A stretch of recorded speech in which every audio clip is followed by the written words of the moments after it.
Welcome to the fucking show. Welcome to the show, have a seat, my nigga, recline back. Real niggas making a speech, so acknowledge that I never turn bitch. One headline can change everything. One charge can shift your career. One mistake or one misunderstanding can define your name before you ever get to tell your side. Today's guest knows that feeling. In an era where rappers are going viral for indictments more than music, where gun charges turn into mugshots before they turn into court dates, Kiing Jakob faced a serious situation. Arrested, charged, public opinion formed in real time. But here's the twist. The charges was dropped. Tonight, we're not here to gossip. We're here for clarity. What really happened? What did he learn? And what does beating the case actually cost you mentally, emotionally, and professionally? This isn't just about a gun charge. This is about perception, survival, and what happens when the system defines your future. This is from Huster, the headliner, and we're here to talk to Kiing Jakob, man. Kiing Jakob, what's going on, bro? What's going on, man? Chilling, man. Chill. How you feeling today, man? I'm here, man. God is good. God is good. God is great. That's what's up. That's what's up. So, let's just get to it, man. Let's just get to it. So, you know, everybody knows, you know, the situation that you had last year with the unfortunate shooting. And, you know, to be honest, when they put them cuffs on you, did you think your career was over? 50-50. 50-50? 50-50. It was always 50-50 with me. I didn't think it was completely over, but I'm like, I knew it was a challenge ahead of me. Okay. So, what's something about those charges that the public doesn't understand? Those gun charges? That those are not charges that a lot of people walk away from.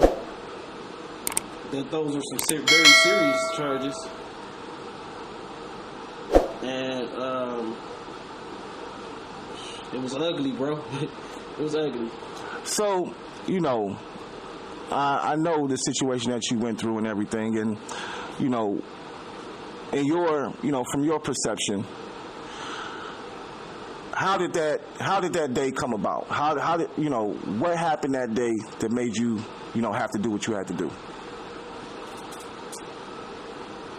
I felt threatened, you know. But with the situation, I didn't mean to cut you off, but with the situation, what I'm asking is, you know, start from when you pull up in the driveway. Oh, you want to know the details? Oh, when I Yeah. pull up in the driveway, I just got people approaching me. Okay, so when you got to the driveway, you already had people out there talking crazy and acting. No, they weren't really talking, but I already knew what was going on before I pulled up. I was privy to the situation.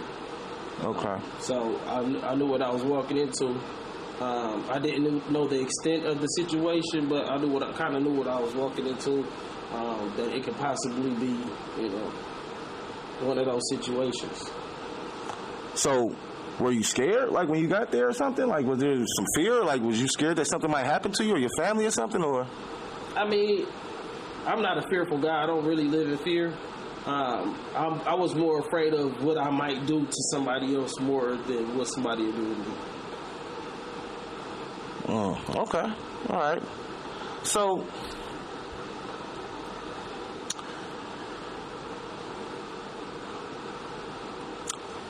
all right. So, with that situation, why did you do what you did? Why did you shoot the guy?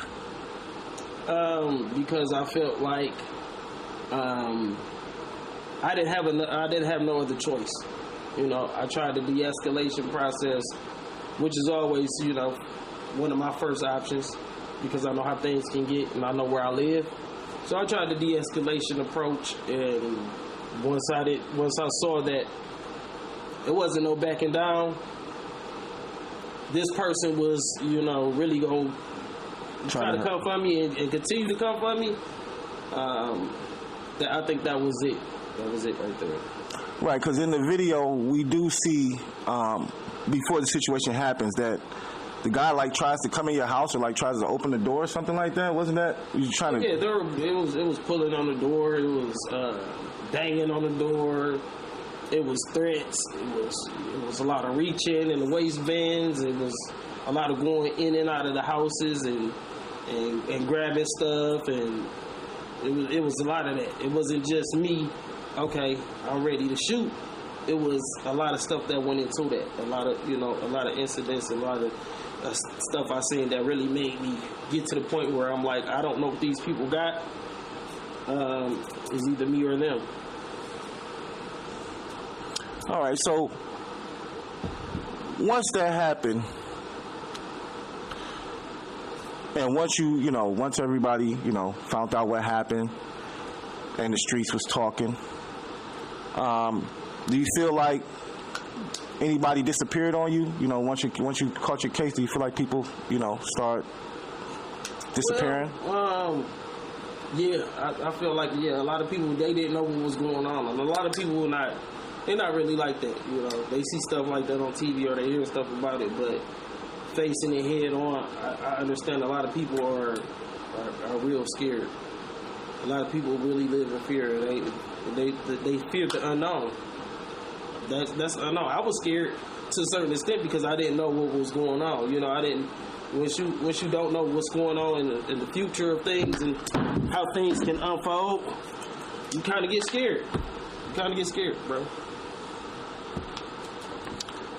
All right, so. Yeah, but to answer the question, a lot of people did disappear. I didn't get a lot of the support that I felt like I should have had, and things like that. Okay. So, what did jail smell like from the first night? Man, it's an indescribable smell, man. You know, man. What did jail smell like? The jail. You was in the city? I was in the county. Oh, you was in the county? Yeah, I was in the county. That city jail smelled different than the county. I was in the county, man. Jail just has that indescribable smell. Indescribable. It's a smell you don't want to smell again. If the charges were never dropped, well, you know what? We know where you would be at if the charges never got dropped. Right. you would be in jail. Absolutely. So with that being said, beating the case, did that make you feel invincible, or did it humble you?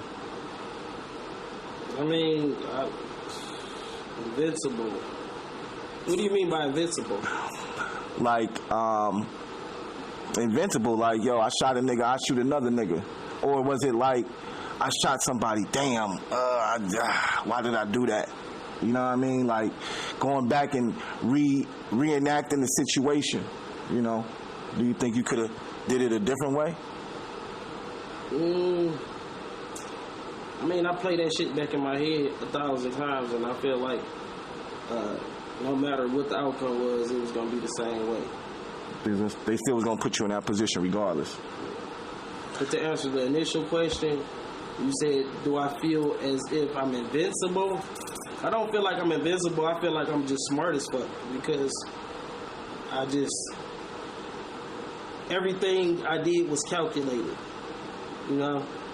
I thought before I made that decision to pull the trigger, I thought about the outcome after that. Mm-hmm. And I feel like people, they don't do that a lot.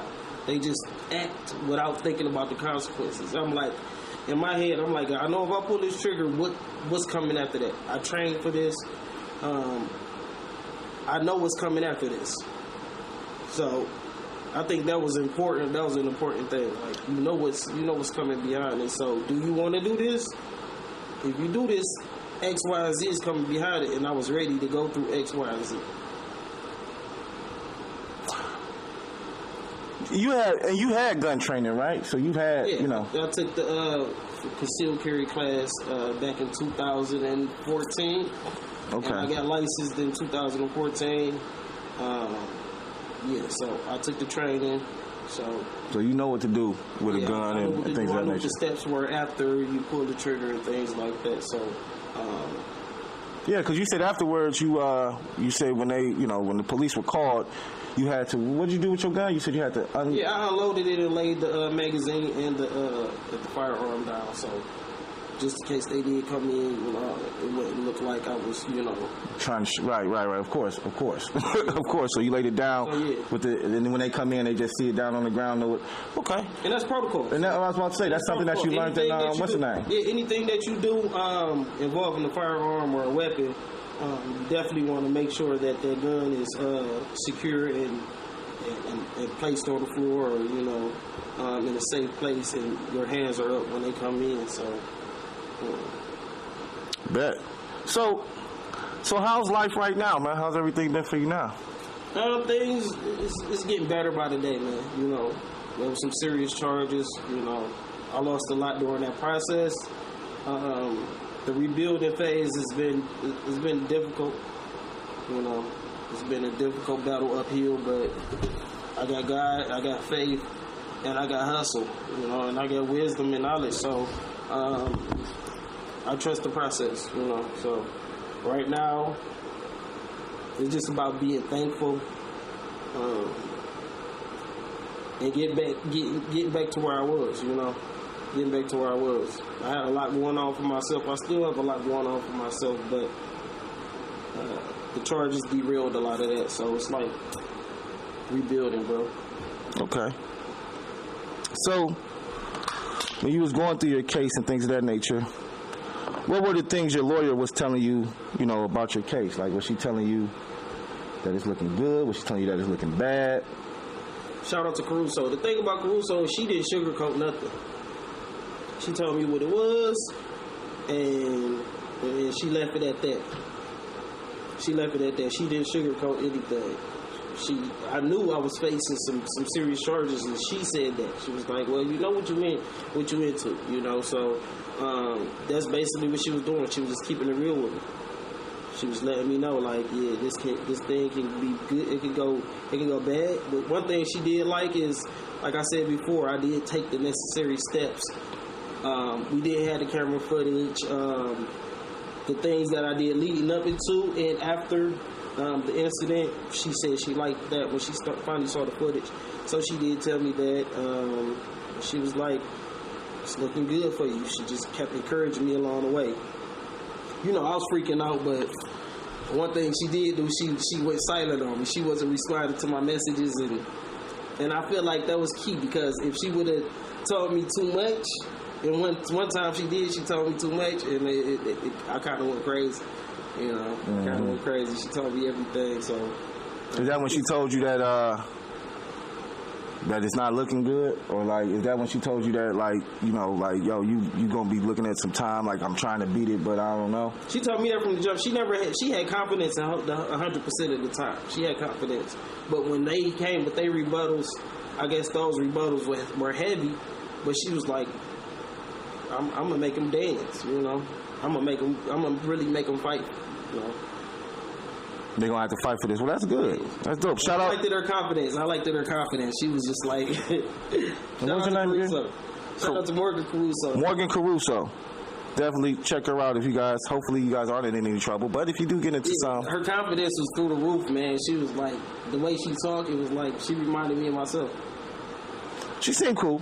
She seemed like a cool, because she actually reached out to us a couple times after, and had said a couple things to us about certain things. So yeah, she seems like she's real cool and real down to earth. So like I say, hopefully you ain't in no trouble. But if you get into some, you know who to contact.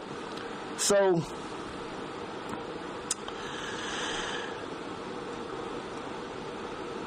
how did you stay mentally stable during the process? Like why? Because I know you wanted to crash out a couple times. How did you stay mentally stable? And I prayed. I had a couple real ones around me who was talking me, giving me that pep talk and that, those strong words of encouragement. My pastor, he played a big part of that. He sat down and talked with me. What's your pastor name? Pastor Edward McGee. Shout out. True Vine Baptist Church. Shout out Edward McGee. On St. Clair. Shout out to Pastor McGee. He talked me through it, because he's in revealing what I was going through. He started revealing what he'd been through. And he did some stuff worse than what I did. So I'm like, if he overcame this and this is where he's at right now, it's nothing. It's nothing. And he did 16, I think. I don't mean to put his business out there, but I think he did 16. So it's like he helped me through it, you know. Al Murder, you know. Shout out to Acquired Taste Media. You know, Al Murder helped me through it. You know, and yeah. I'm glad to hear that, man. That's good. That's good. And damn, 16, and he came home and got his life together, man. That's became a pastor. That's a blessing, man. That's dope. Shout out to him. So, because a lot of times, you know, that type of time, niggas be gone. Niggas it'd be over for them. You know what I mean? So to come home and actually, you know, start something positive and help the community and things of that nature. Pastor helped me out a lot. So that's a beautiful thing. My faith in God, man, and in Jesus Christ. Yeah, for sure. So, when you caught your case, did it seem like, you know, promoters and stuff were backing off of you and things of that nature? Did it seem like, you know, things were changing in the community or in the streets that you was in? That's a good question. No, not really. It was pretty much the same, you know, because I just do what I want to do anyway. I do the shows I want to do anyway. It ain't like really, you know, nobody reaching out to book me at this point in my career, but I'm still showing up, you know. And there was still people reaching out for opportunities. So, I mean, still people reaching out, right? It was still people reaching out, you know, but it wasn't really no difference, you know. Shout out to Dre Day, you know. He did my birthday bash, you know, which I actually didn't make it to because I was locked up. Shout out to Dre Day, you know, so. Shout out to Dre. They helped me down. My brother, he pushed a free Kiing Jakob campaign, so. As far as the promoters, man, it was pretty much the same, you know. Pretty much the same. Shout out to everybody who fucked with me, everybody who fucked with me when I was going through what I was going through, who fucking with me now, you know. Okay, for sure. So, did your streams go up or did they go down? I feel like my streams continue to go up. I mean, before and after that, I mean, I feel like a lot of people really didn't know what was going on. Like, it's not like I'm just super famous to where like everybody's tapped in with what's going on, but people who know me in their circle and around the city who know me, they know what was going on. So we were like, okay, I'm a celebrity and everybody know I got this going on, so they gon', you know, a lot of people still don't know who I am, so it was just like I'm just a regular nigga going through some crazy shit, you know. I'm not super famous right now, but I am very popular, so. Well, I would say, honestly, I think your streams went up. Okay. You know, I'm not going to say they went up, you know, I don't think they went up they didn't go tremendously, but they did go up, you know what I mean? Because, you know, people do like a story, you know what I'm saying? People do like to follow a story, and your story was developing, you know what I'm saying? So I think that I feel like your streams did go up a little bit. Did you gain any street credibility from it? Street credibility, I feel like a lot of people think they think I'm soft because I didn't shoot the fair one. you stupid. Know? A lot of people, it's mixed opinions, you know. Right. But opinion is like an asshole. Everybody got one, so I really don't give a fuck. They never been through it. Everybody talk about what they would do in that situation until they in that situation. So, but they haven't been in that situation. So it's like I really don't care what people think. I think that's a part of street credibility, like caring about people's opinion on you. I mean, shit, it is what it is. It was some serious shit that went on. I made it through it, you know. So. And then let's just keep it a buck. I mean, you in the streets, but you're not in the streets like that. Like you're a pretty, you know, you got a job, you go to work, you take care of your kids. You know what I mean? Like you're a man. Like you're not in the streets, you know, hustling, selling dope and all that other bullshit. So right. The street credibility thing is kind of like, you know what I'm saying? I got it or it's there, but I'm not really, you know what I'm saying? I'm not you're not running around drilling niggas and shit. Exactly. You know what I'm saying? To get to even have that type of street credibility to be like, oh, this nigga's a shooter. You can be shooting niggas. Nah, it ain't nothing like that. You know what I'm saying? Because I've never lived like that, bro. Right. Street credibility is for people who feel like they got something to prove in the streets. I ain't got nothing to prove in the streets. I just got something to prove to my family. Like, you know what I'm saying? At the end of the day. And yourself. I don't care about what the streets feel about me, you know? Shit. Again, that shit happened. I wish it hadn't happened, but it did happen. I did what I had to do. What you were doing in that situation, that's on you. I did what I had to do. You know, it's not nothing to glorify, and nothing that I'm proud of. What I am proud of, I'm protecting my household and my family. So, at the end of the day, that's what it's really about. It's not really about doing no shit for nobody else to be like, oh yeah, he that guy. I could just look in the mirror and tell myself, yeah, I'm that guy. I don't need no situation or a shooting or something crazy like that to prove who I am, because I know where I take shit when I'm disrespected, and that's the same outcome. When I'm disrespected and I feel like my back against the wall and you coming at me, it is what it is. I hope you do the same. For sure. So,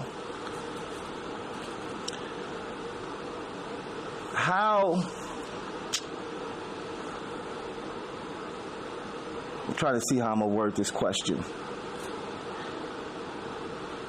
I don't want to say it like this, because the question is how fake is support when legal trouble hits. But I don't want it to be that.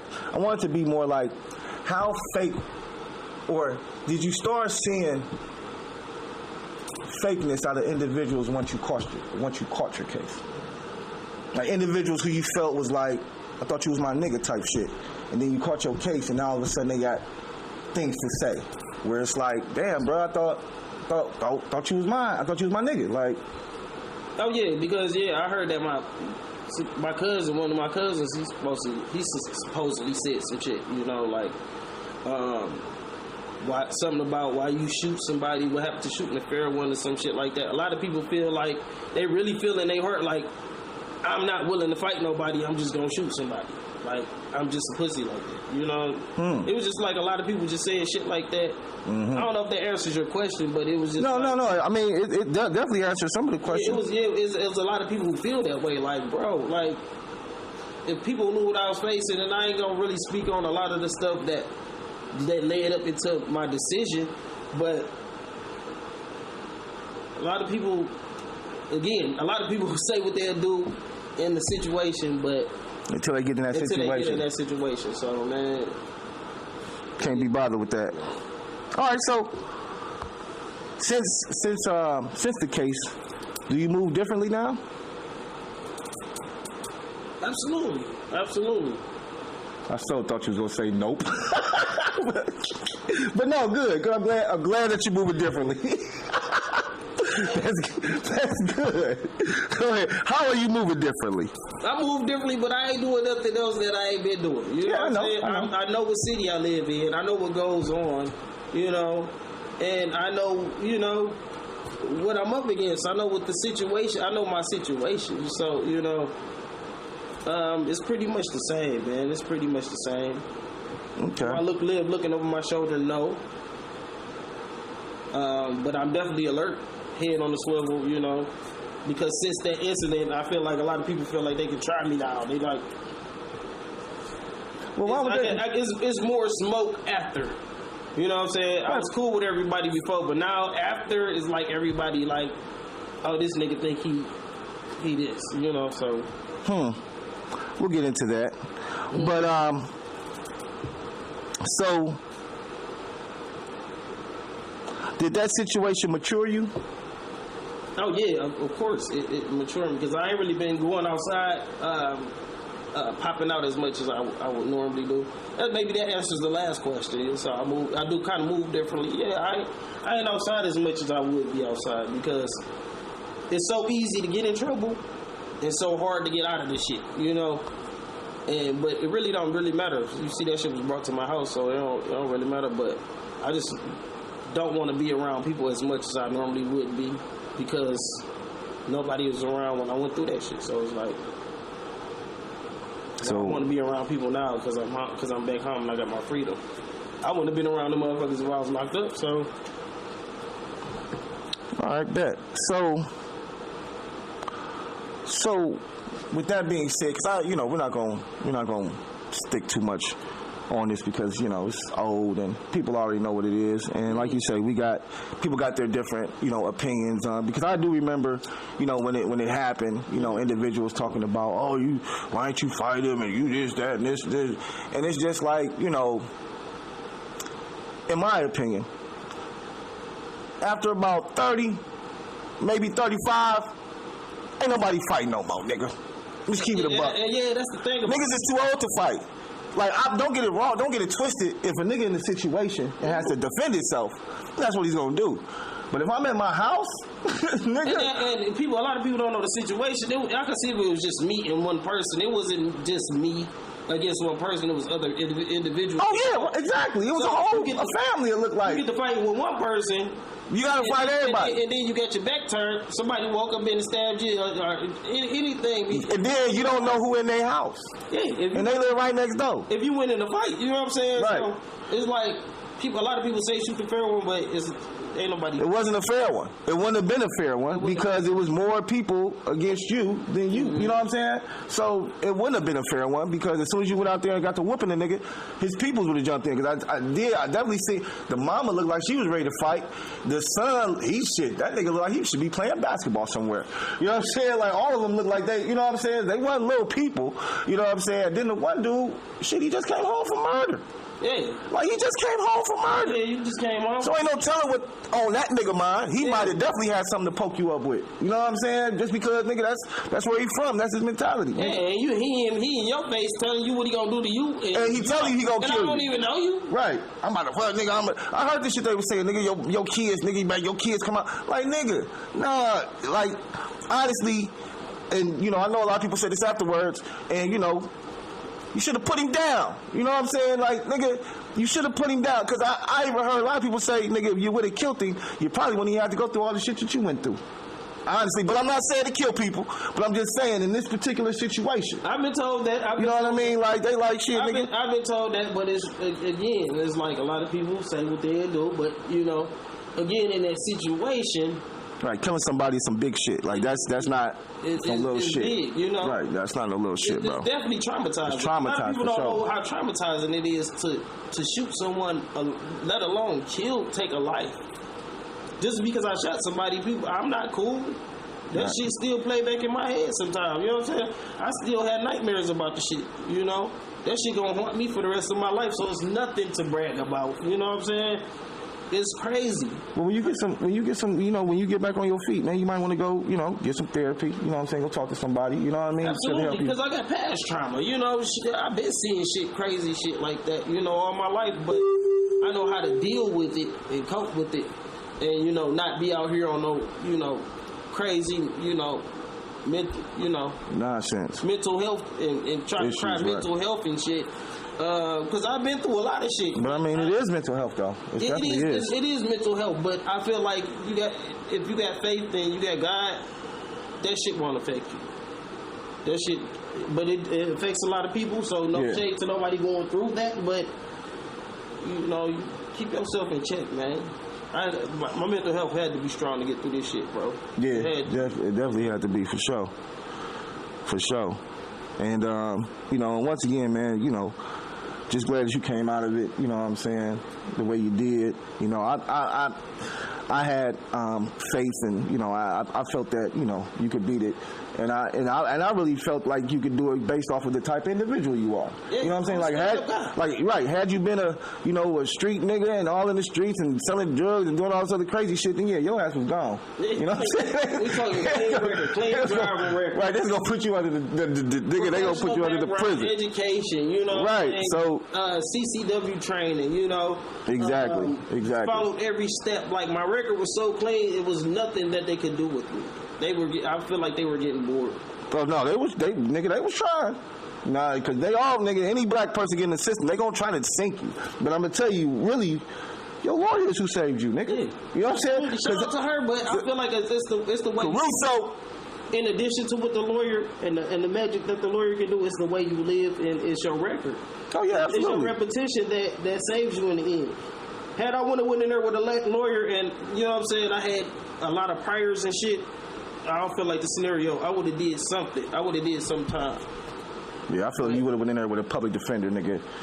You wouldn't have got, because some of the things that you was telling me that she was doing, you know what I'm saying, on the lawyer side, bringing in certain people and, you know what I mean? Public defenders don't do that shit. You know what I'm saying? They don't get, man, listen. Yeah, so she definitely did her motherfucking big one. Yeah, so that's what's up. So, all right, so let's get into some other topics here. So after all that, you know, you've been continuing to do your music, continuing to perform and things of that nature. And there was a situation that happened. And it happened at one of our favorite places. Shout out to Saint, Exotic Cuisine. You know, and in my opinion, it seems like everybody is telling their side of the story, but you haven't told your side of the story. Okay. So the incident that happened at the Exotic Cuisine, from your perspective, because everybody else is giving their perspective, so from your perspective, you know, what transpired that night? You don't have to say any names. You know what I'm saying? If you want to, you can, but you don't have to say any names. But I just want to know what transpired that night for you to have to get into, you know, have to pretty much get, you know, taken out because, you know, it was, you know, there was some things going on. Carried out. Shit, I was in there doing what I always do, you know, networking, chopping it up with motherfuckers. I think what it was the performance that I did, the song that I did. People felt like it was addressed towards them. They felt like the song was made for them, and it really wasn't. You know, it was a song that I made. Which song? My new song. Shout out to Mr. Paradise. Say It To My Face, coming soon. It was. Say It To My Face. Yeah, that's a high song. Shout out to Mr. Paradise. Yeah, it's that song. A lot of people are bothered by it because they feel like it's a diss track, but it's not. It's like it's for anybody or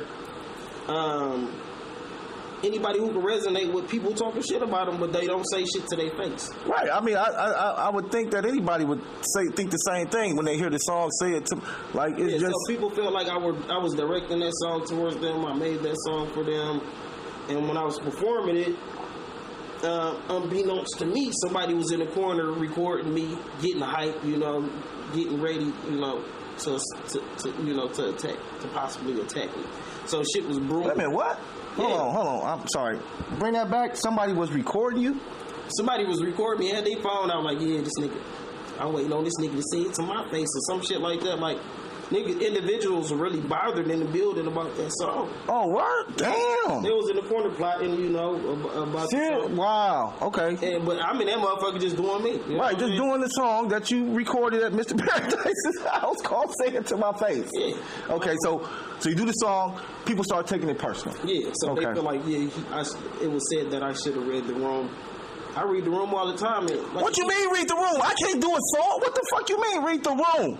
How you read the room if I'm in there to perform my song that I did? I don't read the room for that. The room is you listen to me do my song. If you don't like it, then you just don't like it. But there's no reading the room when it comes to performing at a performance fucking place. What the fuck? But so, unbeknownst to me, it was people in the building who had a problem with me. Okay, so all right, so boom, they had a problem with you. Okay. They had, and the people affiliated with those people had a problem with me because those people had a problem with me. Okay, so it was a problem by affiliation. When I did that song, it kind of, the tension was already there. I didn't feel the tension, but they were already tense. And that song, it just sent a lot of people over. And they felt like it was for them. So, for you to feel like the song Say It To My Face is for you, that means that you talking about me behind my back. Right? Wouldn't that be the reason why I would be upset that the song Say It To My Face? Because you talking behind my back, and now you hear me say a song, say it to my face. And then there was a line in there that was something about mental health. I said, talking mental health, well, yeah, you better get your brain checked. If you think you better fuck around and get a sprain, that people think I was coming at them and their mental health or their campaign for mental health and all that. But it just went right with what the fuck I was rapping with. You know what I'm saying? What I was saying right then and there. So they felt like that was a jab towards them. So it was a lot of people in their feelings about that record. When I went up, it, like I said, it came to a head. Okay. And just once again, just have to reiterate this. For somebody to feel like the song Say It To My Face was about them only means that you was talking about me behind my back. Right. And now you hear me say it to my face, you like, oh shit, I'm not gonna say it to his face. I'm gonna, what are you gonna do? You know what I'm saying? Like, cause you've been talking, but now the song's, like, this is nonsense, honestly. So yeah, let me finish telling you the rest. Yeah, of the tell it, because this is wild. One of the people in the building who had a problem with, there was so many people in the building who had a problem with it. God damn. Allegedly, one of the people decided to do their set and to direct their set at me the whole time. Okay. Female artist, I'm not going to say their name, Okay. Decided to walk up to me and pat my chest. Wait. She put her hands on you. Put hands on me. So this. I'm laughing the whole time. I'm confused. Like, what the fuck? But why would she put her hands on you though? Isn't there a rule or something that you can't put your hands on nobody? Well, I don't know. I don't know what kind of rules that they had at that specific venue. I guess it's just. Oh, because I would think that there would be some type of guidelines or something where it's like, yo, you can't put your hands on people while you performing, like, unless you want something. But I think everybody was, just to say that, and I'm always speaking up for other people and, trying to save face for other people. I feel like nobody was expecting it. This shit came random. The shit was random. Okay. So, just like me, I thought it was a joke. Everybody probably thought it was all a joke or a part of the, part of the performance. Okay. So when I found out this individual was serious, and that they felt like I disrespected them, I stepped up and asked, like, how did I disrespect you? Since we're making a scene, I want to make a scene too. So I'm like, how did I disrespect? And when I did that, that individual, somebody who was with that individual stepped up. They didn't step up when the shit was going on, when she was in my face. But they stepped up then, and I got mad, and I swung, and then I was, it was. You didn't swing on no girl though, did you? No, I didn't swing on the female. I never swung on the female. I know, but I just had to verify that. Okay, so you swung on a guy. Mm-hmm. So okay. Yeah, and I feel like I shouldn't have did that. You shouldn't have swung on him? Without thinking about it, I shouldn't have did that because it could have been a conversation, And that's just me being a grown ass man, understanding like you got to control your anger, Well, that's even if shit is tense, I shouldn't have threw the first blow. I shouldn't have been that guy. Because I feel like that escalated everything, and the individual that I attacked, he didn't really deserve that, So, and that's just me being a grown up. That ain't me being soft or no sucker shit. I'm a grown man, and I can admit when I'm wrong. I was wrong in that instant. I shouldn't have did that. I should have approached that differently. I did feel disrespected. And that's just a part of being the gym. Well, you were disrespected. Okay, you didn't feel it. You were disrespected because somebody came and put their hands on you. Yeah. At that point in time, if you would have did something right then and there, it would have been wrong, but it would have been, like, nigga, you put your hands on me, and if I put my hands back on you, then it is what it is. You don't put your hands on nobody. Yeah. Like, I don't care who you is, man, woman, female. You don't put your hands on another person. Yeah. So, in my opinion, once you, try to get to the person who put their hands on you and be like, yo, how was I disrespected? That's where the conversation should have went. But like you said, it was already people in there feeling some type of way. So when that happened, it was like, oh, now I'm about to go and talk to her about what the situation is. And they're like, and the no. people that it occurred with, I had love for them. You know what I'm saying? I had love for them. But the narrative they're trying to push is I've been disrespecting them in their camp. I've been disrespectful, I've been disrespecting. I show no respect because one of the people in their camp had passed away, which I was cool with. They feel like I disrespected that person after they passed away, and I've never been a disrespectful person. Why would I disrespect someone going through something that traumatized it? So that was frustrating because the picture they tried to paint of me like I'm just a fucking monster. I'm showing disrespect to someone at a you know, such a dark time in their life. That shit kind of had me on edge because that's not what Kiing Jakob is about, and that's not what I represent. And that's why I wanted to have this conversation today, so that you can, you know, so you can say your piece, because I know everybody has been talking, you know, and, you know, rest in paradise, Emmy. You know, we all who knew her, you know, loved her, you know, we liked her energy. We all fucked with her. You know what I mean? So I don't know where, you know, why they would think that you know, disrespected her, you know, in this time of, you know, grieving and things of that nature. But it sounds like just a big miscommunication. Yeah, it was a miscommunication. I guess allegedly they felt like I was upset I wasn't able to come to the funeral. But that wasn't even your post. Yeah, it wasn't my post. That was your brother's post. Yeah, yes. So they felt like it was me coming for them because I wasn't allowed to the funeral. And to be honest, bro, I've been to so many funerals, like, I don't want to go to another funeral. I never, you know, I understand. I didn't want that to be my last time seeing her, you know, so I was okay with not coming. I didn't make a gripe about it or anything. Right, but that's another thing. So, and I don't mean to go off, but so it seems like, too, that sometimes you end up having to, I don't know, because you have a twin brother. Yeah. Named Johnny Versace. Yeah, shout out to my twin. Shout out to Johnny. But it seems like sometimes sometimes people get y'all confused. Yeah. Like he'll say something that you didn't say, but people will look at you like you said it. Yeah, it's a double-edged sword being a twin. People think it's all glitz and glamour, but, you know, it's a lot of stuff, because I got to do damage control, because that is my little brother, you know. We're twins, but that's my younger brother, so... I know he hate that shit.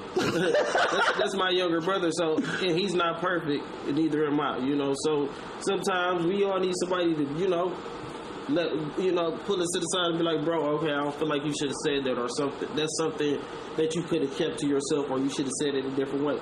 Kind of like how you do me. Mm-hmm. You know, that's important. So, you know, it's a lot of damage control that goes on, you know, with having a twin brother. Well, you know, I would also want people to, you know, before they do, you know, start jumping to conclusions and looking at you as if you've done something or you being disrespectful, to check and see which brother it was. You know what I'm saying? Like, because I think what you also have to put out there is that what your brother says does not represent both of y'all. And I think that's what people think. That like maybe even that y'all don't know it's a part though, you know. No, I'm not saying that. I'm just saying, like, even if they do know you apart, it's kind of like y'all brothers. So if one brother says something, then y'all might as well both said it. Right. You know what I mean? But it's really not like that. You know what I'm saying? Because you are your own man and he's his own man. Right. So he feels some way about some shit. That shouldn't have an effect on you. You know what I'm saying? That shouldn't make people be like, oh, his brother said this, so now I don't like him. That don't make any sense. Yeah. You know what I'm saying? The title of this segment is Twin Brother Drama. No, I just want to put it out because I'm upset, man. I know, like you say. I feel what you said though, but yeah, it's a lot of that with my brother, because, you know, he's more of impulsive. He's the more impulsive twin. So when he's feeling something, he just gonna say it right then and there. Me, I'm gonna think about it and the cause and effect of it. He don't give a shit. He's just gonna say it right then and there. So sometimes you got to pull him back, but yeah, but sometimes the damage already be done, man. And that's the problem. You know what I'm saying? Like, but that's something that, you know, that's just a problem I got to deal with, because I was born with a twin, and a lot of people don't know. So it's like, shit, just a problem I got to deal with. Yeah. Hey, that's respect. I feel it. Shit, that's my brother. Yeah. That's what he do. So shit, I gotta rock with it. Yeah, I gotta rock with it 100%. So, but I know there's gonna be some times where I gotta pull him to the side and let him know, like, bro, you gotta chill. All right, well, that's good, man. And like I said, I wanted to speak on that. But I think was there another situation that happened that you wanted to speak on? No, would you elaborate? Well, I know it was the one at the Exotic Cuisine. I thought there was another discrepancy somewhere. Well, maybe not. And I don't, if it wasn't, then and if it was, I might remember it later. But it probably wasn't that big. This was the biggest stuff that I wanted. The diss track. The diss track. Yeah. That's what I was talking. That's what I was thinking about. That's what we was talking about. Yeah. So even with that, with that situation, because I feel like that situation stemmed from that situation. You know what I'm saying? Like from the situation at the Exotic. Yeah. You know what I mean? So it's people in the city, they've trying to form alliances and stuff because, I feel like they feel like it's strength in numbers, but Kiing Jakob, I don't mean to sound cocky, but I don't need to click of motherfuckers behind me. So motherfuckers trying to click up and build alliances. It is what it is, bro. It is what it is. So during that night, somebody who I call a brother, who I thought of was a brother to me, when that shit went on, nigga was in the corner taking selfies.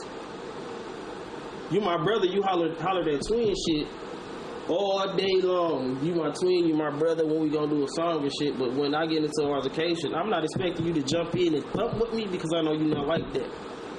I don't expect you to be on the same time when I'm on. But if you're my brother and I'm in the building and some shit is going on, if you ain't pulling motherfuckers off me or stopping motherfuckers from, you know what I'm saying, doing nothing, you're not my fucking brother. So that individual, I unfollowed him. And it's no communication after that. So they see me, and I guess they expected me to dap them up, and I didn't dap them up. Fuck, I'm gonna dap you up for. And they felt some type of way that led them to make a diss track. I guess their feelings was hurt, but the shit was weak as fuck. So that shit wasn't worth the response, so I ain't respond to it. I just say keep my name out your mouth. Make all the music you want, just don't say my name, because when you say my name, I'm like Candyman. Shut the fuck up. I'm like Candyman. Stupid. Candyman. In my Terry Power voice. I'm like Candyman. Don't say my name. You funny. So, alright, so what it sounds like, just for clarification, sounds like he made a diss track about you because you didn't dap him up when you nigga went home, walked past me, went home, sat down, opened up his notebook, thought about the shit about me, and paid his engineer and or did, I think it was Sound Lab. Nigga did that shit on Sound Lab. Anyway, that's another story. And made a diss record about me. You took time out your day to think about. I ain't got that much thought. I don't want to think about another nigga that much to have to make a fucking song about. Shut up. I ain't got the time to think about another nigga to actually make a diss record. Honestly, that's why I ain't even respond though. I ain't got the energy to do no research about your ass. Like just. Well, I mean, it ain't. I don't think what happened was even worth that, but like you say, it definitely, this is music, we're in the music industry, it's so I guess. You got people calling on my phone like, yeah, you hear that this record, this nigga said this nigga said that. I wasn't gonna respond, but you keep on pushing the button, you keep poking the bear, and then I'm on your ass. Well, you're not poking the bear, that's other people. That's just, and then you can't, and see, them is the instigators. You know what I mean? They the instigators. So them are the ones you nigga, you heard that nigga, that's an instigator. Nigga, that's bitch shit. That's like gossiping. Yeah, that is. You know what I'm saying? So, anybody calling with that type of energy, they just want to see some shit. Mm-hmm. You feel me? They just want to see some drama. You know what I mean? Nah, nigga, I'm good. You know what I'm saying? I'm cool. Oh, you hear the diss track? Yeah, I heard it. And, so what, nigga? I'm working. You know what I mean? Like, that's all nigga, I'm working. Like, because it's like, I'm to the point, I'm not even mad at you. I'm not even that mad at you. I just don't fuck with you. I'm not mad enough to make a diss record. I just don't fuck with you. And you bothered by that, so. Well, yeah, because I ain't gonna lie. I seen him in the, Rich as Fuck video, okay? Yeah, I mean, not the Rich as Fuck, the Cash Too Long video that I just posted. A nigga bought merch, you know what I'm saying? We was cool at first, so. But if you come at me sideways, nigga, all that shit out the window. You feel me? That shit out the window. Well, I think that was a conversation. You know what I'm saying? That was a conversation. Because I don't fuck with you and I don't follow you. You know what I'm saying? And I ain't about to dap it up with you after I got into some shit and you stood in the corner taking selfies. nigga, we grown ass men, nigga. It's like it is what it is. So, get Right. your feelings. Right. So, you know, all right. So yeah, that was the other the other drama in Kiing Jacob's life at this time. The diss track. But you know, like I say, man, you know, this is the music, and this is music business. These individuals are artists, so you know, they're doing what they feel they can do to, you know, to get their, you know, to express themselves. You know what I mean? You know, that was a way for them a lot of the people, express bro, themselves. is people I'm falling out with. Is people I was cool with. You know what I'm saying? And I just feel like it's a part of it is a little bit jealousy. You know what I'm saying? It's a little bit of jealousy because how we go from being cool to now we ain't speaking and you feel like I'm disrespecting and I never threw shade at you or never did no shit. That's facts. I agree with that. That's just a nigga making up some shit. That's just it a was nigga. brought up like that I was trying to out, you know what I'm saying, out them from being a couple. Like, I guess they were trying to keep it private and I tried to out them. Like, who's watching your relationship that hard? Who really cares? And why would, I mean, so. Like, it was just like a lot of shit motherfuckers were saying that was pissing me off. Like, bro, I really don't give a fuck that much.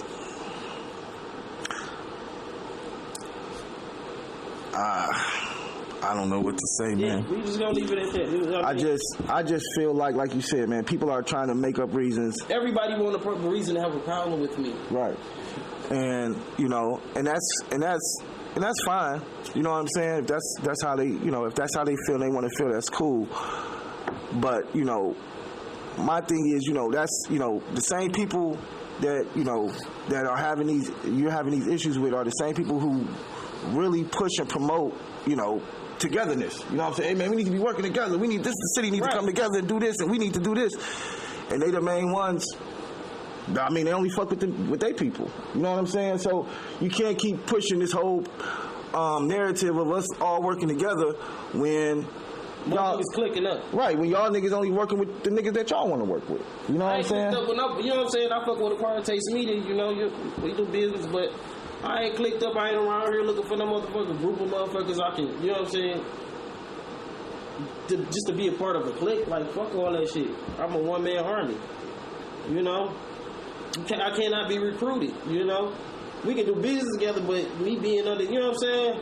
And I feel like that bothers a lot of people. Then when they see me come over here with Acquired Taste Media, they like, oh, this nigga signed, he think he better. He think he better than everybody else. Who not confident? Nigga, if you ain't confident, why you in this shit? Thank you. If you ain't confident about what the fuck you doing, why you in this shit? Yeah, I'm supposed to feel like I'm that nigga. Yes, I'm Kiing Jakob. Yes, I feel like I'm all that. You should too. You should too. Because if you ain't gonna tell yourself that, who else gonna tell you? Facts. Who gonna tell you that, nigga? You know what I'm saying? If you die tomorrow, and ain't nobody told you that nigga, you gonna die knowing you weren't that nigga because they ain't tell you that shit. So you gotta tell yourself every day, goddamn. You gotta tell yourself that, yeah, and I move like that. Yes, I had confidence. People call it arrogance, but yes, I love my fucking self. You supposed to. Yeah. I'm confident. This nigga think you all that. And? And? Yeah, I do. So? Is that a problem? You feel me? That hurt you? You upset about me feeling good about myself? That's a problem. That's your problem. And the thing about it is, it ties all the way back into mental health. If you love yourself enough, you won't let that shit affect you. I love myself too much to be out here on, you know what I'm saying, down and out like that. You feel me? Mm-hmm. I got so much, I'm alive. I got so much shit going on. That shit going out the window. It's because there's always somebody in a worse situation. Always, bro. Niggas not happy with they self. I'm happy with myself. I can look at myself in the mirror and say, I ain't did no sucker shit. I ain't did no fuck shit. I ain't compromised my integrity, my sexuality to do this shit. And a lot of people can't look themselves in the mirror and say that, so don't get mad at me. That's what's up, man. That's what this shit about. That's what it's about, man. And all, you know, all we ever do as Acquired Taste Media, you know, all we've ever done this whole since we started was just help artists. That's all we've been about, is helping artists with artist services. That's it. Mm-hmm. And we've been working with you since pretty much day one. Like you've been one of, you know, the first artists that we worked with, brought to the team, and you haven't you haven't disappointed us yet. You know what I'm saying? Like, you haven't done anything that was crazy, that was shy. You know what I'm saying? Like, you've been a stand-up nigga. Like, you've been solid. Like, you've been one of the most solid niggas that I've ever met in my motherfucking life. Just keep it a buck. And I appreciate You know what I'm saying? Like, but it's about being, and that's how you got to be in business. You got to stand on business. Have I not stood on business with you and done everything I told you I was going to do from day one? yes, you stood on business all day. And if day. I haven't, you put me to the side like, bro, okay, you said this, but there hasn't been too many incidents like that. A lot of people aren't stand-up people. They're not punctual. They don't know how to communicate. They don't know how to articulate shit. That's why their business is bad. Yeah, they're dope artists. Yeah, they're dope. They're fire artists. They can rap their ass off. But when it comes to doing business, they can't fit the bill. They can't fit the bill, so a lot of them ain't going nowhere, and they frustrated and they mad about that shit. You gotta stand on business with this shit, bro. And that's why I've been here for 2 years and we've been rocking and we've been doing a lot of shit. And motherfuckers don't understand how. Because I stand on business and you stand on business. It's just simple. Don't be a piece of shit, people. That's it. For real. Like, that's real fact. Don't be a piece of shit, man. Just stand on business. You say you're going to do something, do it. You know what I'm saying? Don't lie. Don't get... And then, you know... just stand on business, man. Or try to communicate when you can. Okay, bro, some shit happened. Some shit going on right now is, you know what I'm saying, bro? Right. Communication is key. You know what I'm saying? They don't know how to communicate. Motherfuckers be late. They be unprofessional and shit. And that's what makes me stand apart from a lot of these artists out here. Yeah. They think we on the same level, but we're really not. Not at all. When it comes to business. Just because you on the same stage with me, I want to tell you niggas, just because y'all niggas might be on the same stage or the same showcase, we are not on the same level. We are not. Business-wise, you niggas be late, you niggas not punctual, y'all don't have your shit together. I'm not perfect, but I'm better than you niggas. You gotta be, you can rap, you can do everything you need to do and be dope at that shit. Be better than me as a rap, but you'll never be better than me as a business person. And that's what it's all about, man. The music business is, unfortunately, 10% talent, 90% business, man. Mm-hmm. You know what I'm saying? This shit is about business. And that's, and that's what I've been, talking to you about in this game, as well as anybody else that has came through these doors, man. We talk about business. We don't sit up in here and gossip about people and shit like that, nigga. We talk about getting that bag. We talk about making hit records. We talk about, ooh, nigga, what just came out, man? Let me hear that. Oh, nigga, we trying to get to the bag, man. You know what I'm saying? We talk about going out of town and shit like that. We don't talk about no artists in the city. None. And this is the most that we've talked about anybody other than our motherfucking selves on this motherfucker. You know what I'm saying? Like, we don't talk about other people because they say great mind, what they say little minds talk about other people, great minds talk about ideas, man. All we ain't here doing is trying to think about a way to make some motherfucking money. You know what I'm saying? And shout out to everybody who bought a single, whether it was Shakedown with Kiing Jakob and Boogie Shay, or it was Pop Off with me and Tay Wall. Everybody who didn't cop a sweater, because I think somebody just got a Kiing Jakob hoodie. Yeah, just got a Kiing Jakob hoodie. Everybody who bought that motherfucking single in the gym. Yeah. Out right now. Me and your boy, motherfucking Mr. Sus on everything. In the gym out right now. The video is out right now on motherfucking YouTube. Shout out to everybody who's spending money, man. That's what this shit is about, man. We come in this motherfucker. Everybody spending money. We appreciate that shit. And they subscribing and that's growing. That's dope as fuck.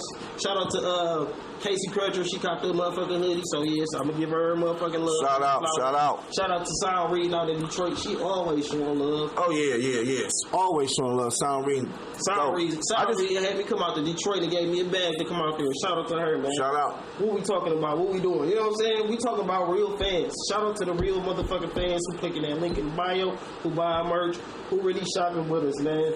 We work real motherfucking hard to put this shit together. I appreciate you. Yeah, we appreciate y'all, man. We appreciate everybody. And so yeah, man, I think that might wrap it up, man. Do you feel like you got everything else you need to get out, man? Because that's what I wanted to do. Because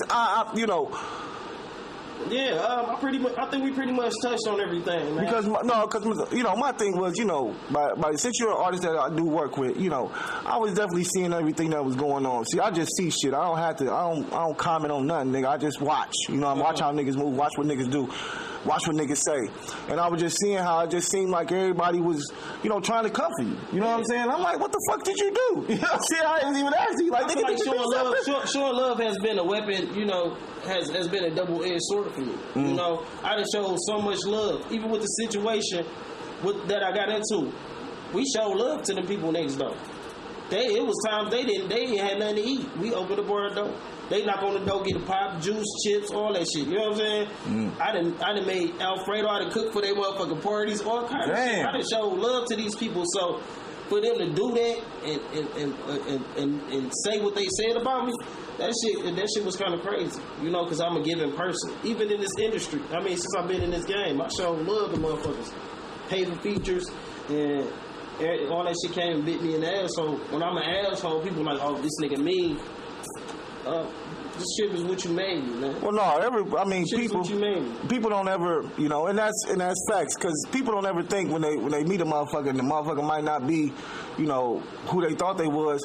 No, nigga, it's just because I done been through some shit, nigga, and I just don't trust everybody. Like, you know what I'm saying? Like, when I first got in the game, yeah, I was fuck with everybody, yeah, woo woo. But then, like you say, niggas got to stabbing me on my back and shit like that. I see how unprofessional people are. People coming unprepared, no songs, no, you know what I mean? So now it's like, all right, boom. Yeah, you saw the shit. You just saw the shit. You know, I'm gonna sit back and nigga do me, like, cause I see that y'all niggas ain't trying to do shit. Y'all niggas ain't on my level. Y'all niggas so much love. You know what I'm saying? I've been doing this shit for 4 years. You was giving verses of what shit? Free verses. Right, you gave verses away. Shit. The nigga showcases all kind of shit, and it's like, where did that shit get me? You feel me? If I'm an asshole, you know what I'm saying? People respect that more. It is crazy because you know what I'm saying. That nice shit is get you nowhere. Yeah, it really doesn't. Different now, you know what I'm saying? I'm still woke, I'm still gonna keep working, but I'm different now. You ain't about to be able to get the shit you got off 3 years ago on me today. I'm wiser, you know what I'm saying? The more love you show, the more motherfuckers gonna hate on you, and that's just how it goes. That's crazy. And it should definitely not be that way, but you know, that's just how it is where we at, you know what I mean? But, you know, individuals, you know, one thing I can say is that the motherfuckers the people who are supposed to be around you, they'll, you know, as long as you walking in your purpose and doing what you're supposed to be doing, nigga, they gonna come. You know what I'm saying? They gonna come. Now, sometimes, you know, people come around, you have to deal with them or whatever, but the real ones, nigga, you gonna know who they are when they come, and then them niggas gonna be there for the ride. You know what I'm saying? Just like myself. You know what I mean? So, because absolutely, there's not a lot of motherfuckers who was doing this shit or in this shit now that we're here when I first started. So this shit is all about who's gonna be there at the finish line, who can stay consistent, who can stay relevant, who can stay working. So right, because we trying to get some placements in some movies right now. We trying to get placements in games. We trying to get placements and trying to make hit records over here, man. Every song is made with intention, man. Right. We trying to make a hit. I'm trying to make a hit. Every song. And we might already have a hit. Yeah. We might already have one. Yeah. It just ain't taking off yet. But still, until it does, nigga, we gonna keep working. Bro, that's it. That's all this shit is, working. I made it through the worst. I'm still creative. You know what I'm saying? I'm having fun with this shit. I feel like there's a lot of people not having fun with this shit. And if you're not having fun with this shit, you shouldn't be in it. I'm having a lot of fun. I'm meeting a lot of cool people. This music shit that took me places that I don't think I would have been being a regular nigga. So I'm not gonna be no regular nigga. I'm gonna be out here living this rock star lifestyle until God say so. And eventually I can sit back and I got 2 boys. You know, they my number 1 fans. They might want to do this shit. I want to leave this shit to them. Oh, we gonna leave it to them for sure. You know they gonna get the streams, nigga. Nigga, all that, the album, all that, nigga, all that. My son, man, he stream my shit every day. He be on YouTube every day with my shit, so he's responsible for a lot of my views. Shout out to my son. How old is your son? He 5. Oh yeah, that's what's up. He might pop out to a couple shows too. I'm thinking about breaking him out because he know the whole catalog. Oh yeah, at 5 though. At 5, that's fire. Oh he gonna definitely be on it when he get an age. We already on it at 5. He get up and go straight to YouTube and stream. Oh my shit! I'm about to put it at 5. I'm about to put another video up there because he didn't watch the other one so much. I'm about to put. I had to drop another video on there yesterday. That's when I dropped Ghetto. Oh yeah, I seen it. That's it. You did. Yeah. He like, Daddy, you need to drop some more stuff. Well, then we need to drop some more shit then. You got the kids rocking with you? We need to drop some more shit. It's a good start. We got to drop some more music then. He already said it. Like, we need to drop some more videos. So we got to shoot that Privilege video. Yeah, Privilege coming soon. Say It to My Face coming soon. We got a lot of shit. We need to see what Mr. Paradise talking about. Maybe we can do something with that. Say It to My Face. It's up to him. Yeah. So I know he said he had a rollout for it, right? Yeah, he said he wanted to do something with it. I'm supposed to be calling him back. What's up, Record 216? Everybody who tapped in, man, we doing an interview with Acquired Taste Media. We breaking down the case, you know, what I got coming up next. Yeah, that. That's what's up, man. So, what is next for Kiing Jakob? What's next for Kiing Jakob? We do have a project coming soon. Mixtape on the way. I've been teasing people with a few songs from that. Just more music, movies, anything. Sky's the limits, man. Sky's the limits. I can't really tell you what the future holds, because I want to do it. I want to do it all, bro. I want to do it all. You want to work with me? I do stand on business. You want a feature? I will have to charge you. And the reason why I charge for features, man, I'm starting to charge for features right now because I'm noticing people don't market like I do. They don't promote like I do, and they don't campaign on their social media sites as much as I do. So if I do a feature with you, it's not just me doing a song. I'm going to promote it. I'm going to come up with promoting and marketing content, and we're gonna perform that shit live and all that. So it's not just a feature. It's not just another feature. A lot of people, y'all do songs with people and they don't promote that shit. You look at my page, I'm gonna promote your shit. Yeah, we gonna promote your shit. A lot of people taken back by me charging for the feature. Like, they all for it. Then as soon as I throw the price, I don't hear from them. You know what I'm saying? Well, that's cool, because the right ones is gonna fuck with us. You know what I mean? We don't. I'm not charging a whole lot, but I know what I'm worth, and I know what I'm going to do. So right, and then on top of that, even when you post it, I'm gonna post it. You feel me? So it's not even just getting one post from your page; it's getting a post on my page too. And then if I post on Mr. Sauce on everything, that's three. You know, come on, man. So you got to pay for that. Yeah, you got to pay for that. It ain't free. Collaborating, then I got a following. I'm not saying I'm the most popular nigga, but all my followers are going to go to your page to see who the fuck you are. Right, and once again, you got what, about 5,000 followers? Yeah, I got 5,000. So that's 10,000. That's 10,000 people gonna see your music. Gonna at least and that's what touch I'm the trying music. to explain to people. You know what I'm saying? You getting exposure. You getting exposure. You're not just doing a song. These other niggas is not gonna promote your shit. They're not gonna share your shit 10 times a day. They're not gonna create content around it. You just gonna do a song with them and that's it. They're not gonna. You might not even get your split right. So tap in with me. Tap in with me.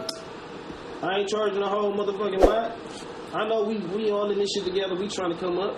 But when you come to me, I know what I'm going to do with the record. I know where I'm going to put it at. And I know how I'm going to rotate that shit, roll it out and all that. So don't just come to me thinking we about to do a free feature and that's it. Then you be mad when I ask for some money. Because they fucking with me. Is they fucking with you? Well, like you say, the bottom line is, if you do a feature, because that's, like you said, that's one of the things that, you know, if you do a feature, and I mean, like, once again, that's all included in the price, nigga. You do the feature, then you gonna get this promo with it, you gonna get this with it, you know what I'm saying? That's all included in the price. And then, I mean, to keep it a buck, because it's a song with you and that person, I know you're gonna push the hell out of it. Exactly. You know what I'm saying? And that's the thing. It's like, I'm not coming to nobody trying to get no freebies. I'm not trying to come with no freebies. I'm willing to spend with you. I'm willing to shop with you. I'm willing to spend my money too. That's the thing. Everybody want to be rappers until it's time to spend some money. I don't care about spending the money. If it's going towards the future of my shit, that's how I would acquire Taste Media. This shit ain't free over here. These niggas think this shit was free. 2 years, nigga. I ain't coming in shit for 6 months. We started on 6 months. We 2 years in. Stand on business, man. If you wanted to work with me, bring something to the table. If you ain't got no money, at least bring something of value and we can work something out, man. But there ain't gonna be nothing free. It ain't gonna be nothing free. Even with my cousin, I asked her what she want for the feature. She was like, no, you looked out for me, cousin, I got you. Because I stand on business. Stand on business, people, we can work. That's work. Well, with that being said, man, I think that's a wrap, bro. What you think? Hey, thanks for having me, bro. We spoke on it, yeah, you know. And just to sum everything up, don't play with me. I'm about that shit. I'm with it. Shut up, nigga. There you go on that bullshit. Right, you go. Nah, man. From what I understand and from what I've seen from you as well is, since the case, you have gained some humility. You know what I'm saying? You still the same nigga. You still gonna do you. You know what I'm saying? But you do understand that, there is, like I say, some humility, some, consequences. There's consequences for all your actions. Yeah, you understand. And then let's keep it a buck. Shit, you pretty much lost everything over that shit. Yeah, people don't understand. I lost a lot. A lot of money. That shit was expensive. I lost a lot of money. I lost my sense of peace. You lost your money. You lost your sense of peace. Shit, you lost your job, nigga. Housing. You know what I'm saying? Yeah, shit like, people nigga. don't know what I've been through, but I still been. One thing about this shit, one thing niggas cannot say is I didn't stop working. Through it all. Before the case, after the case, up, down, good, bad, I did not stop working. A lot of you niggas get overwhelmed because life start life and y'all don't want to do this shit no more. You seen me, nigga, I just walked down to 10, I still doing this shit. You was going hard during the case, after the case, I will not stop. Do not let nothing stop you and discourage you. You can do it, you can motherfucking make it, and Kiing Jakob said it. And I'm still sitting up here doing what I love to do. You're chasing my dream. And I'm happy and I'm free. You know what I'm saying? Don't let nothing stop you. Nothing gonna stop me. Now the folks, no, let me stop. The folks, not them crackers. Not them damn crackers and nothing. You fried. Well, you fucking ass niggas, nothing. Stupid. All right, I'll quit. All right, bro. Well, once again, man, I appreciate you stopping by. And like I said, man, I wanted to do this interview because I just wanted you to, to speak your piece. You know what I'm saying? Because everybody had something to say, but you were staying silent, which is dope. That's what you're supposed to do. I got a lot of love for motherfuckers, even the motherfuckers who hate me, for real. A lot of motherfuckers who hate me, I got a lot of love. Well, I mean, you was even telling me how the people that you got into it with at the exotic cuisine, how y'all was just kicking it like a week before. Y'all was cool as ever. You know what I'm saying? But at the same time, death, unfortunately, that shit makes people feel some type of way. Yeah. You know what I mean? And I understand that. People grieve and right. It's so, sensitive, yeah. That's what I'm gonna do. I'm gonna clear the air, man. I ain't got no problem with nobody. Just y'all do what y'all do, man. Just stay out my way. If you with me, we cool. If not, we fool. You know what I'm saying? You fool. You know what I'm saying? I don't want no smoke with nobody. I just want to do what I came to do, a rap. Just stay on my way. Cutting a lot of people off. If I'm cutting you off, you should know why. And if you don't, then just reach out. And if you don't, I'll tell you. Just reach out and I'll tell you what you did. You should probably already know. If you're seeing this, you should already. If you're reading this, you should already know. But I'm not gonna cut nobody off and stop fucking with nobody for no reason. People know what the fuck they be doing to me. Y'all know what y'all be doing to me. I am a good guy. I am a gentleman. All right. I am a gentleman, man. But it's all love, man. I ain't got no problem with nobody. Let's turn up. Y'all niggas need to get in the booth. I'm gonna do the same. That's what this shit is about. This shit is about music. All the other shit lame. Stand on business. Let's work. Come with something of value. And continue to be great. Shout out to Acquired Taste Media. Make sure y'all stream all the fucking music. Die 55th, Tay Wall. Shout out to every motherfucking body doing their motherfucking thing out there. It's Kiing motherfucking Jakob. Yep, and we out this bitch. But before we go, shout out to Skinny LB2, new song out, Flexing. Shout out to Skinny check that LB, out. yeah. And he got some new shit dropping too. So Ain't no my rap coming real soon. Skinny B featuring Kiing Jakob. Yes, sir. Boy, if you fucking with me, keep fucking with me. Shout out to all the promoters and shit fucking with me. Dre Day, we got the motherfucking birthday party going down on the motherfucking March 20th. Pop out, we at the African Status 8 Lounge. Don't say I ain't told you so. And we out to Vegas, 420. And we just gonna keep on cooking up. We in the studio with Acquired Taste Media. Shout out to all the producers fucking with me. If you hate me, get over yourself. Get out your feelings. I love y'all.